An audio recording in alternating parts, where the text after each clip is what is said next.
어이, 할아버지.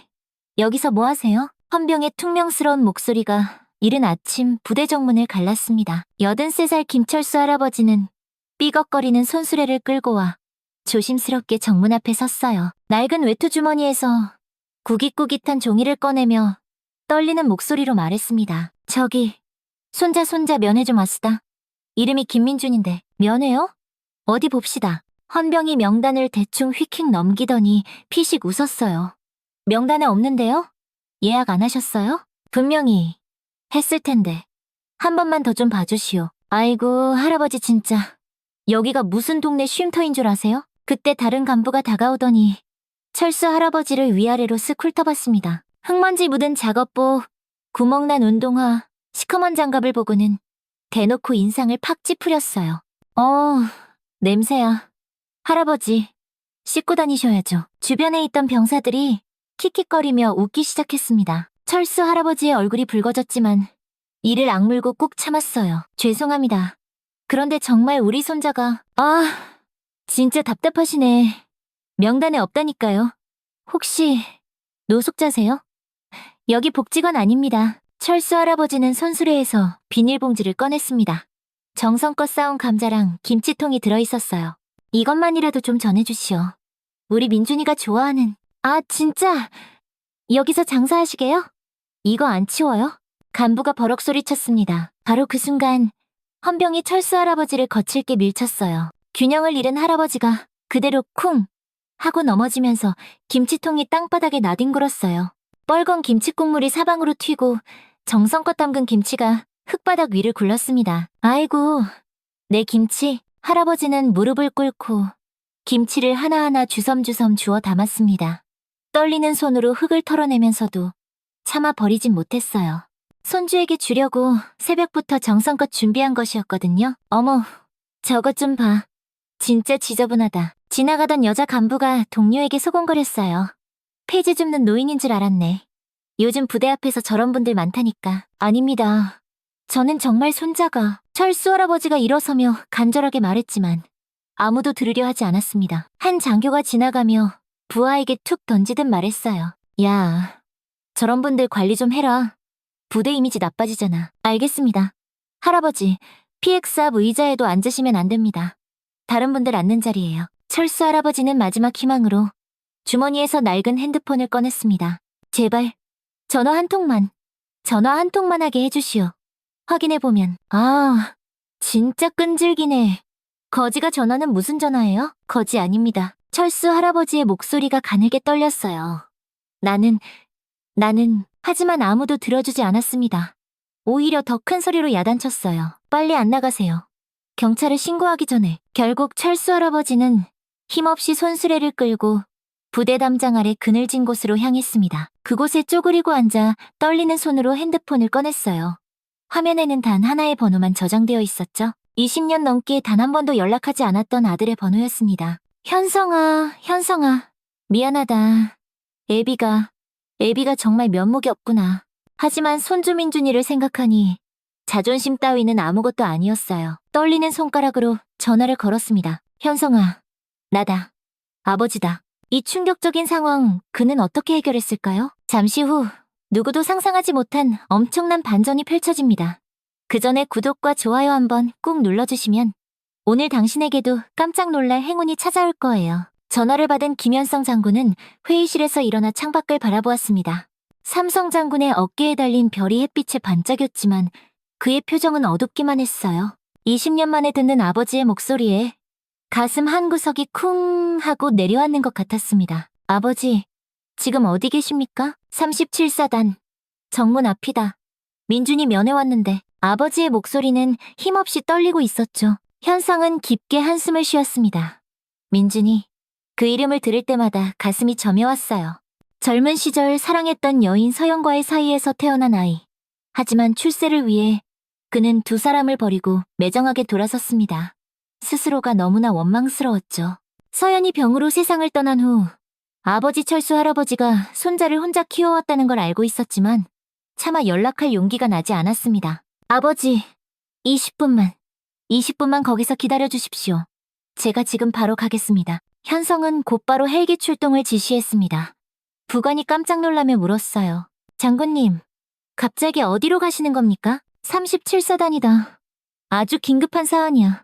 헬기가 떠오르자 현성은 창밖을 내려다보며 깊은 생각에 잠겼습니다. 민준이가 자신의 친아들이라는 사실을 부대에서는 아무도 모르고 있었어요. 아버지 철수 할아버지만 이 손자로 알고 있었고 현성도 그렇게 두는 것이 낫다고 생각했습니다. 하지만 지금 이 순간만큼은 달랐습니다. 한편 부대 정문에서는 철수 할아버지가 여전히 아들을 기다리고 있었습니다. 지나가는 병사들의 수군거리는 소리가 귓가에 밝혔어요. 저 할아버지, 아까부터 계속 저기 계시네. 그러게, 면회도 못하고 왜 안 가시지? 철수 할아버지는 그런 시선들을 애써 외면하며 꿋꿋이 자리를 지켰습니다. 손수레 옆에 쪼그리고 앉아 오직 민준이만 생각했어요. 어릴 때부터 말이 없던 아이였는데 군 생활은 잘하고 있을까? 혹시 누가 괴롭히지는 않을까? 온갖 걱정이 머릿속을 헤집었습니다. 20분 후 하늘에서 요란한 헬기 소리가 들려왔습니다. 부대 인근 헬기장에 군용 헬기 한 대가 착륙했고 거기서 내린 사람은 다름 아닌 김현성 장군이었습니다. 삼성 장군의 갑작스러운 등장에 부대 전체가 그야말로 발칵 뒤집혔습니다. 장군님께서 왜 갑자기 우리 부대에 대체 무슨 일이람? 현성은 곧장 부대장실로 향했습니다. 그의 얼굴에는 이제껏 누구도 본 적 없는 서늘한 분노가 서려 있었어요. 문을 쾅 박차고 들어서자 부대장과 간부들이 화들짝 놀라며 벌떡 일어섰습니다. 자, 장군님, 갑자기 어쩐 일로 내 아버지를 어떻게 대했는지 똑똑히 들었다. 현성의 목소리는 얼음장처럼 차가웠어요. 부대장은 당황하며 물었습니다. 네? 아버지라 하시면 정문에서 당신들이 거짓 취급하며 쫓아낸 그 노인분이 바로 내 아버지다. 현성은 잠시 말을 멈춘 후 말을 이었습니다. 그리고 이 부대에 있는 김민준 일병은 내 아들이다. 회의실 안에 순간 싸늘한 정적이 흘렀습니다. 아무도 이런 엄청난 상황을 예상하지 못했거든요. 부대장실의 정적을 깨트린 것은 현성 장군의 단호한 목소리였습니다. 지금 당장 김민준 일병을 데려와. 그리고 내 아버지를 정중히 이곳으로 모셔오도록. 간부들은 서로 눈치만 보며 우왕좌왕했어요. 삼성 장군의 아버지와 아들이 바로 이 부대에 있다는 사실 자체가 믿기지 않는 충격이었거든요. 부대장은 식은땀을 뻘뻘 흘리며 급히 소리쳤습니다. 당장 김민준 일병 데려와. 그리고 정문에 계신 어르신 극진히 모셔오란 말이야. 몇 분 후 철수 할아버지가 간부의 안내를 받으며 부대장실에 들어왔습니다. 아들 현성과 마주친 순간 두 사람은 아무 말도 할 수 없었어요. 20여 년 만에 재회였으니까요. 철수 할아버지의 눈가에 눈물이 글썽였지만 그는 애써 참아냈습니다. 현성아, 아버지, 죄송합니다. 현성이 깊게 고개를 숙였습니다. 그때 문이 열리며 김민준 일병이 들어왔습니다. 20살의 젊은 병사는 갑작스러운 상황에 어리둥절한 표정이었어요. 할아버지와 처음 보는 높은 장군이 함께 있는 것이 이상했거든요. 할아버지, 어떻게 여기까지? 민준이가 할아버지에게 다가가려 하자 현성이 그를 불렀습니다. 민준아. 민준이는 고개를 돌려 현성을 바라봤어요. 왠지 모르게 익숙한 느낌이 들었지만 그가 누구인지는 알 수 없었습니다. 현성은 민준이를 바라보며 마음속으로 되뇌었어요. 서연아, 우리 아들이 이렇게나 컸어. 당신을 닮아서 참 듬직하게 잘 자라주었어. 그리고는 천천히 입을 열었습니다. 민준아, 내가 너의 아버지다. 부대장실 안의 모든 사람들이 그야말로 숨을 죽였습니다. 민준이는 멍하니 현성을 바라보다가 할아버지를 돌아봤어요. 할아버지, 이게 다 무슨 말씀이세요? 철수 할아버지는 오랫동안 숨겨왔던 진실을 털어놓아야 할 때가 왔음을 직감했습니다. 민준아, 사실은 네 어머니랑 저분이 그동안 말 못해서 정말 미안해. 현성이 민준에게 천천히 다가갔어요. 내 어머니, 서연이와 내가 젊은 시절 서로 사랑하는 사이였단다. 하지만 내가 못나서 너희들을 버리고 떠났어. 민준이의 눈이 커졌습니다. 지금까지 자신을 길러준 사람이 양할아버지였다는 것도 눈앞에 이 장군이 자신의 친아버지라는 것도 도저히 믿기지가 않았어요. 현성은 말을 이었습니다. 네, 어머니가 돌아가신 후 할아버지께서 너를 혼자 키우셨다. 내가 했어야 할 모든 일을 할아버지가 대신 해주신 거야. 민준이는 할아버지를 바라봤습니다. 그동안 자신을 위해 얼마나 많은 것을 포기하셨는지, 왜 우리 집은 항상 넉넉하지 못했는지, 왜 다른 친구들처럼 용돈 한 번 제대로 받지 못했는지 이제야 모든 것이 조각처럼 맞춰졌어요. 할아버지, 민준이의 목소리가 떨렸습니다. 철수 할아버지는 민준이의 손을 꼭 잡으며 말했어요. 민준아, 할아버지는 괜찮다. 네가 이렇게 잘 자라준 것만으로도 할애비는 더 바랄 게 없어. 현성은 두 사람을 바라보며 가슴이 미어졌습니다. 자신이 저지른 잘못의 무게를 아버지가 대신 짊어지고 살아오셨다는 사실에 죄송스러웠고 이제라도 아들을 제대로 품에 안을 수 있다는 기쁨이 함께 밀려왔습니다. 민준아, 이제라도 늦지 않았다면 좋겠다.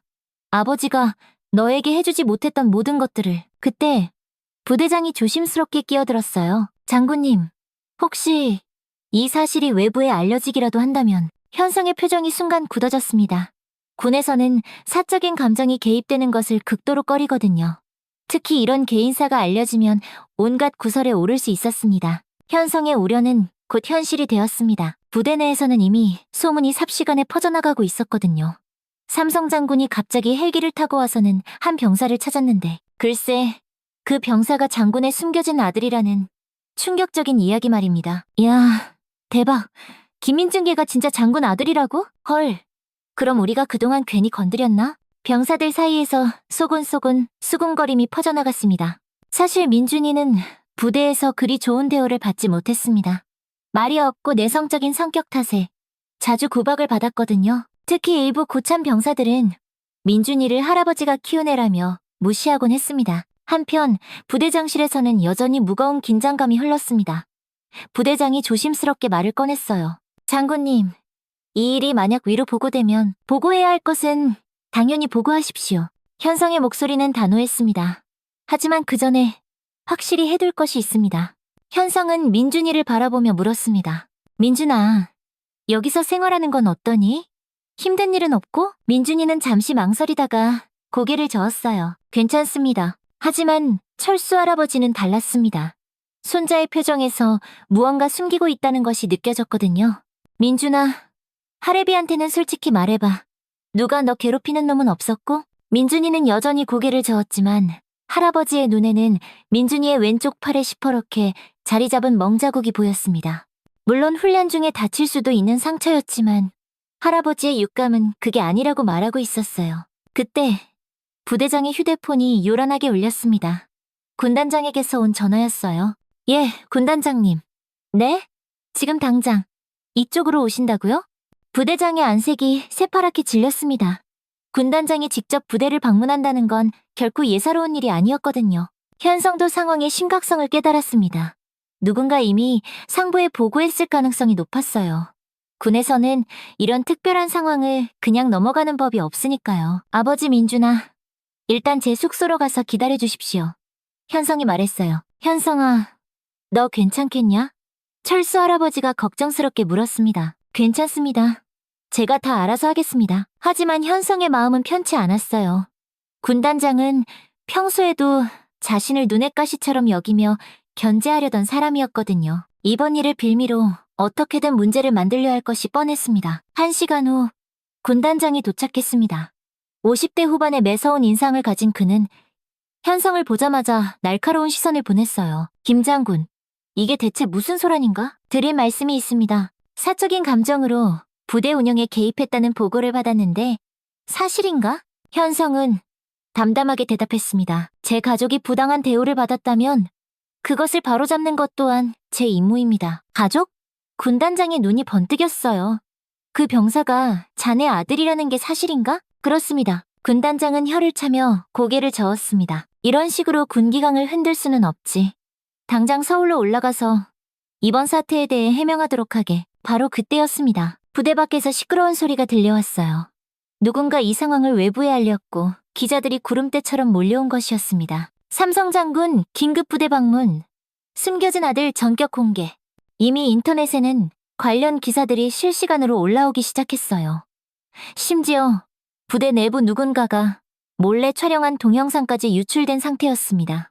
현성은 창밖을 내려다보며 나지막이 중얼거렸어요. 이제 돌이킬 수 없겠. 부대 정문 앞은 순식간에 아수라장이 되었습니다. 기자들과 방송국 차량들이 뒤엉켰고 카메라 플래시가 쉴 새 없이 터졌어요.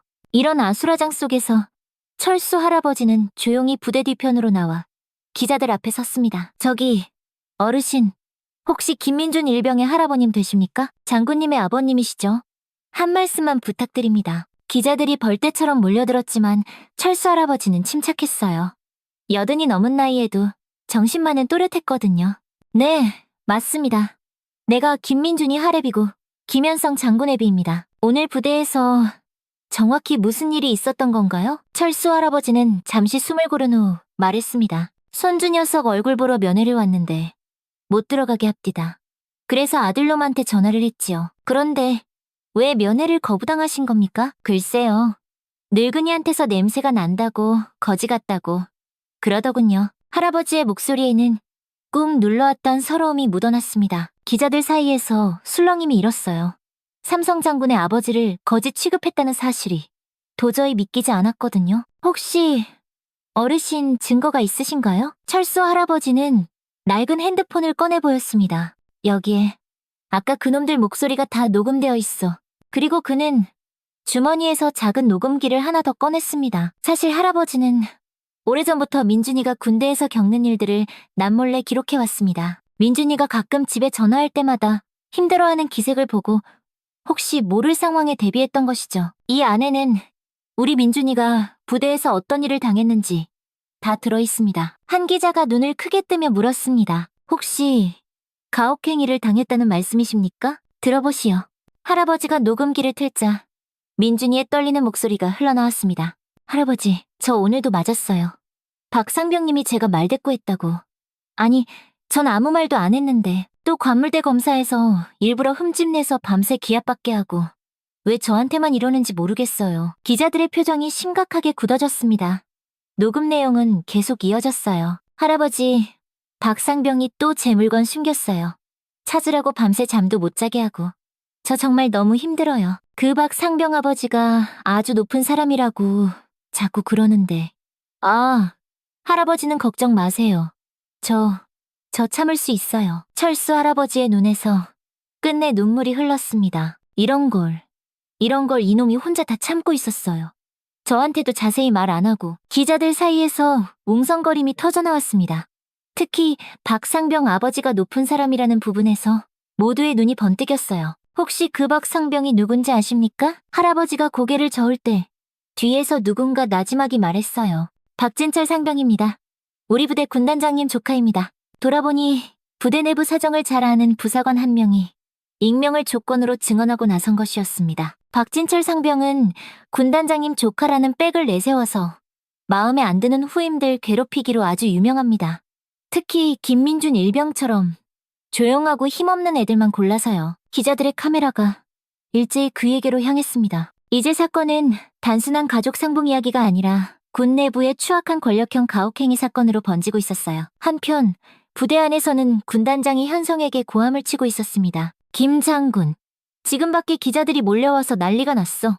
당장 이 사태 수습하지 못하면 자네가 다 책임져야 할 거야. 현성은 창밖을 내다보며 아버지가 기자들과 이야기하는 모습을 보았습니다. 그 순간 가슴 깊은 곳에서 뜨거운 것이 울컥 치밀어 올랐습니다. 자신이 지키지 못했던 가족을 80이 넘은 늙은 아버지가 홀로 지켜내고 계셨으니까요. 군단장님, 진실이 밝혀지는 것이 나쁜 일입니까? 뭐라고? 제 아들이 부당한 일을 당했다면 그건 반드시 바로잡아야 할 일입니다. 설령 그 가해자가 누구든 상관없습니다. 군단장의 얼굴이 시뻘개졌어요. 자신의 조카 이야기가 나온 것을 이미 알고 있었거든요. 군단장의 얼굴은 잿빛으로 굳어갔습니다. 밖에서 들려오는 기자들의 질문 소리와 아버지의 담담한 답변이 부대 안까지 생생하게 들려왔거든요. 특히 조카 박진철의 이름이 거론되는 순간 그의 눈빛이 싸늘하게 식었습니다. 김 장군, 지금 이 상황이 어떤 건지 정말 알고 하는 소린가? 한나 병사 하나 때문에 군 전체가 흔들리고 있단 말이야. 현성은 침착하게 대답했습니다. 군단장님, 잘못된 것은 바로잡아야 합니다. 그것이 진정한 군의 기강이 아닙니까? 이게 다 자네 개인적인 감정 때문에 벌어진 일 아닌가. 조직 전체를 위험에 빠뜨릴 셈이야. 그때 부대장이 허둥지둥 뛰어들어왔어요. 군단장님, 국방부 차관님께 전화 오셨습니다. 군단장이 전화를 받자 수화기 너머로 거친 목소리가 터져나왔습니다. 지금 당장 이 사태 수습 못하면 다 같이 옷 벗을 줄 알아. 김현성 장군, 즉시 서울로 올려보내고 언론에는 개인적인 가족 문제로 깔끔하게 정리해. 알겠나? 알겠습니다. 전화를 끄는 군단장이 현성을 노려봤어요. 들었겠지? 지금 당장 서울로 올라가. 그리고 앞으로 이 일에 절대 개입하지 마. 하지만 현성의 생각은 달랐습니다. 지금껏 아버지와 아들에게 죄인이었던 자신이 여기서 또다시 도망칠 수는 없었어요. 죄송하지만 그럴 수 없습니다. 뭐라고? 제가 직접 기자들 앞에서 모든 것을 해명하겠습니다.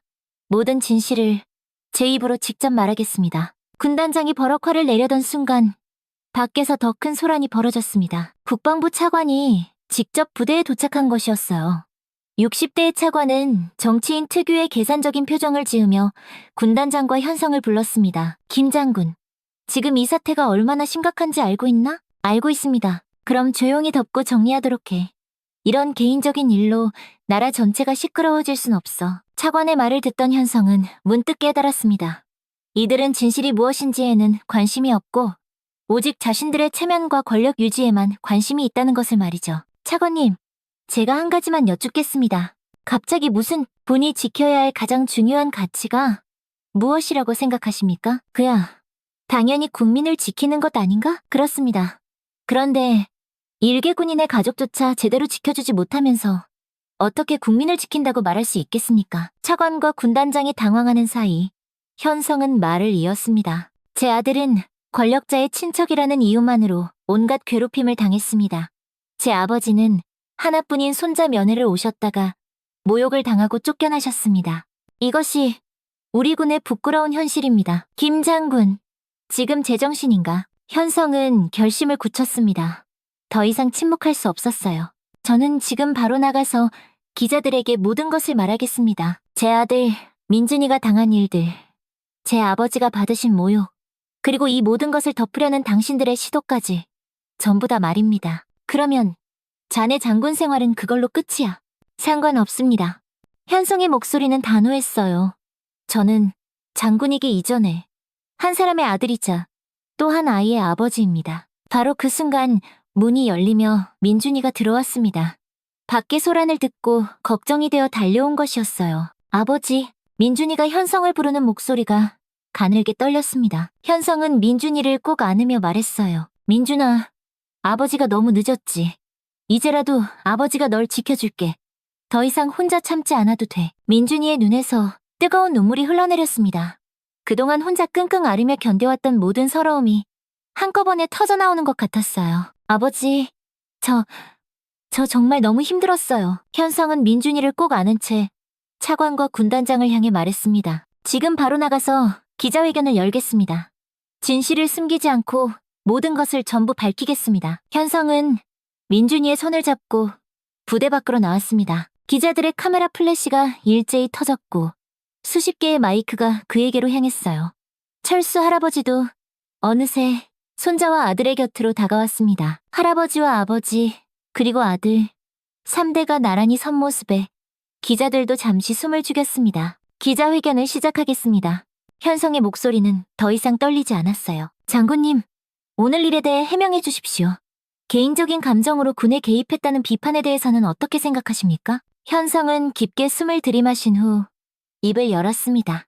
저는 오늘 한 명의 장군으로서가 아니라 한 명의 아들로서 그리고 한 명의 아버지로서 이 자리에 섰습니다. 김민준 일병은 제 친아들입니다. 젊은 시절 제가 사랑했던 여인과의 사이에서 태어난 아이입니다. 하지만 저는 출세에 눈이 멀어 두 사람을 버리고 떠났습니다. 기자들 사이에서 나지막한 탄성이 터져나왔어요. 삼성 장군의 이런 솔직한 고백은 누구도 예상하지 못했거든요. 제 아버지께서는 그런 저를 대신해 20년 넘게 혼자서 제 아들 민준이를 키워주셨습니다. 제가 져야 할 모든 책임을 아버지가 대신 져주신 겁니다. 현성은 아버지를 바라보며 말을 이었습니다. 그런 아버지가 오늘 손자 면회를 오셨다가 냄새가 난다고 거지 같다는 소리를 들으며 쫓겨나셨습니다. 여든이 넘은 어르신을 이 군대가 그렇게 대했습니다. 그리고 제 아들은 현성의 목소리가 떨렸습니다. 군에서 권력자의 친척이라는 이유로 지속적인 괴롭힘을 당해왔습니다. 한 기자가 날카롭게 질문했어요. 구체적으로 어떤 일들이 있었는지 말씀해 주실 수 있습니까? 이번에는 민준이가 한 걸음 앞으로 나섰습니다. 제가 직접 말씀드리겠습니다. 저는 박진철 상병으로부터 거의 매일같이 괴롭힘을 당했습니다. 제 물건을 숨기고 밤새 찾게 하거나 일부러 트집을 잡아 기합을 주거나 왜 진작 신고하지 않았습니까? 박진철 상병이 늘 말했습니다. 자기 삼촌이 군단장이라서 신고해봤자 아무 소용없을 거라고 했습니다. 기자들의 눈빛이 번뜩였습니다. 권력형 가혹행위의 전형적인 사례였거든요. 현성은 말을 이었습니다. 저는 장군입니다. 하지만 제 가족 하나 지키지 못하는 장군이 어떻게 나라를 지킬 수 있겠습니까? 그래서 저는 결심했습니다. 진실을 숨기지 않겠다고. 설령 제 지위가 어떻게 되든 상관없이 말입니다. 그때 한 기자가 결정적인 질문을 던졌습니다. 그렇다면 장군직을 내려놓을 각오도 되어 있다는 말씀이십니까? 현성은 잠시 망설임 없이 단호하게 대답했습니다. 네, 그렇습니다. 순간 기자들 사이에서 거대한 탄성이 터져나왔습니다. 삼성 장군이 가족을 위해 자신의 모든 것을 걸겠다고 선언한 것이었으니까요. 군이 가족을 짓밟는다면 저는 그런 군에 있을 이유가 없습니다. 저는 장군이기 이전에 아들이고 아버지입니다. 현성은 제복의 계급장을 만지며 말했어요. 어깨에 달린 이 별들보다 더 소중한 것이 바로 가족이라는 것을. 저는 이제야 깨달았습니다. 철수 할아버지가 아들의 어깨에 툭 하고 손을 올렸습니다. 현성아, 잘했다. 네가 옳은 일을 하는 거다. 민준이도 아버지의 다른 쪽 손을 꼭 잡았어요. 아버지, 저도 함께 할게요. 할아버지와 아버지, 그리고 아들. 3대가 손을 맞잡은 모습이 모든 카메라에 담겼습니다. 그날의 사진 한 장은 훗날 가족의 힘을 상징하는 가장 유명한 사진이 되었어요. 기자회견이 끝나고 현성은 마지막으로 말했습니다. 저는 제복을 벗을 준비가 되어 있습니다. 하지만 진실을 덮을 생각은 추호도 없습니다. 군은 반드시 바뀌어야 합니다. 그날 저녁 대한민국의 모든 뉴스는 이 이야기로 도배되었습니다. 가족을 위해 모든 것을 건 장군, 권력보다 가족을 택한 진정한 군인이라는 제목들이 쉴 새 없이 쏟아졌어요. 현성의 기자회견이 방송된 후 예상치 못한 일이 벌어졌습니다. 국민들의 반응이 그야말로 폭발적이었거든요. 인터넷 댓글창에는 그를 응원하는 메시지들이 본물처럼 쏟아졌습니다. 이런 분이야말로 진짜 군인이다. 가족도 못 지키는 장군이 무슨 소용이야. 저분이 진정한 리더다. 여론이 완전히 뒤바뀌면서 국방부와 군단장은 오히려 사면초가에 빠졌습니다. 국민들이 김현성 장군을 지지하고 나섰기 때문입니다. 특히 철수 할아버지의 인터뷰 영상이 퍼져나가면서 늙은 아버지를 거짓 취급한 군대라는 국민적 분노가 들불처럼 번져나갔어요. 사흘 후 국방부 차관과 군단장은 조용히 사퇴했습니다.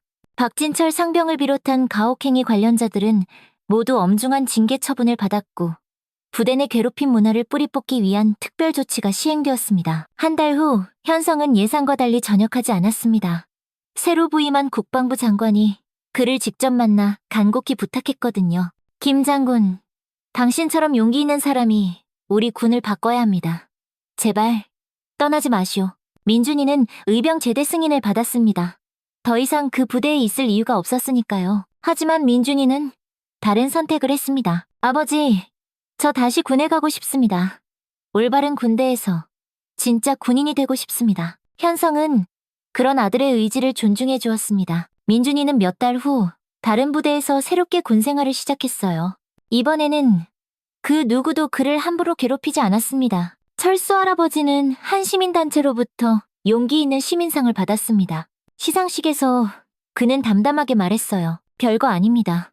나는 그냥 내 손주 보러 갔을 뿐이에요. 세상 어느 할아버지가 안 그랬겠습니까? 하지만 사람들은 모두 알고 있었습니다. 그의 작지만 위대한 용기가 있었기에 많은 것들이 바뀔 수 있었다는 것을 말이죠. 1년 후 가을이 깊어가는 어느 날이었습니다. 현성은 결국 전역을 결심하고 시골 고향으로 내려갔어요. 아버지와 함께 살기 위해서였습니다. 작은 농가마당에서 현성은 고무장갑을 끼고 땀을 뻘뻘 흘리며 고구마를 캐고 있었습니다. 옆에서 철수 할아버지가 허허 웃으며 말했어요. 현성아, 이제야 폼이 좀 나는구나. 어릴 때는 고구마 하나 제대로 못 캐더니만. 하하, 아버지가 가르쳐주신 대로 하니까 제법 되네요. 그때 민준이가 휴가를 나와 집에 도착했습니다. 군복을 입은 모습이 제법 늠름하고 당당해 보였어요. 할아버지, 아버지, 아이고, 우리 강아지 왔구나. 할아버지가 한바구음을 지으며 손줄을 맞았습니다. 부대 생활은 어떠냐? 현성이 물었어요. 좋습니다. 정말 군인다운 생활이 뭔지 배우고 있습니다. 그리고 민준이가 잠시 망설이더니 말했습니다. 제가 있는 부대에 아버지 이야기를 아는 분들이 많습니다. 모두들 아버지를 존경한다고 했습니다. 현성은 뿌듯한 미소를 지었습니다. 자신이 선택한 길이 결코 틀리지 않았다는 확신이 들었어요. 저녁 식탁에 세 사람이 오순도순 둘러앉았습니다. 할아버지가 정성껏 차린 따뜻한 밥상이었습니다. 허허, 참으로 오랜만에 우리 세 식구가 다 같이 밥을 먹는구나. 할아버지의 목소리에 짙은 감회가 묻어 있었습니다. 할아버지, 앞으로는 자주 올게요. 민준이가 말했어요. 그래. 이제 현성이도 집에 있으니 내 마음이 다 놓인다. 늘 걱정이었는데. 현성은 아버지와 아들을 번갈아 바라보며 생각했습니다. 어깨에 달았던 별 3개보다 훨씬 더 값지고 소중한 것들이 바로 여기에 있다는 것을 말이죠. 아버지, 민준아. 이제부터가 우리 진짜 가족의 시작입니다. 그 말에 세 사람 모두 환하게 웃었습니다. 창밖으로는 따뜻한 저녁 노을이 집안을 포근하게 물들이고 있었어요. 오랜 시간 동안 뿔뿔이 흩어져 있던 가족이 드디어 완전한 하나가 된 순간이었습니다. 철수 할아버지는 마지막으로 혼잣말처럼 나지막이 중얼거렸어요. 폐지 줍는 노인네라니. 참, 기가 막힌 소리지. 나는 그냥 내 손주 보러 온 할애비였을 뿐인데. 하지만 바로 그 평범한 할아버지의 마음 하나가 세상을 바꾸는 거대한 기적을 만든 것이었습니다. 오늘의 이야기는 여기까지입니다. 영상 끝까지 함께해주신 여러분, 진심으로 감사드리며 오늘도 여러분의 하루에 작은 따뜻함 하나가 전해졌기를 바랍니다. 그 따뜻한 마음을 댓글로 함께 나눠보는 건 어떨까요? 댓글로 서로의 마음을 나누며 온기를 더했으면 합니다. 감사합니다.